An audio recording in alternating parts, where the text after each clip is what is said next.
Hey you guys, in May to August of 2024, we set up an experiment with Njala University to study the differences of yields in certain crops when using certain amendments to grow those crops.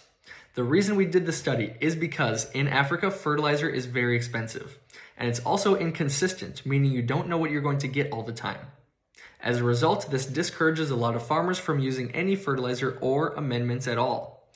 A lot of farmers don't know that compost could be a good, high-producing alternative at a very low cost, and it's very easy to make. So we set out in this study to find out how well would composted crops produce side by side to fertilized crops. We studied 2 crops this season, maize and groundnuts.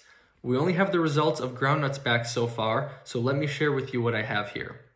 As you might expect, the combination of fertilizer and compost recorded the highest value for fresh pod yield and a lot of other metrics.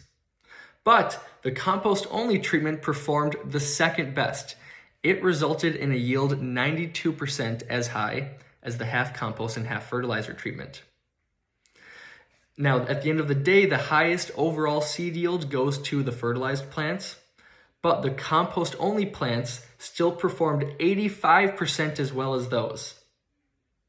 So what all of this tells me is that when comparing the use of fertilizer only to compost only, you could save about 80% on the cost of inputs by only using compost, and you're only going to see about a 15% total yield reduction than if you would have used synthetic fertilizer.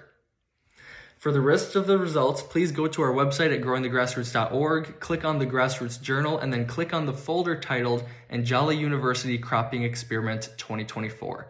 You can see all the rest there. Thank you. Now we are on the study, as you can see, and this is the most important graph to find on page 11.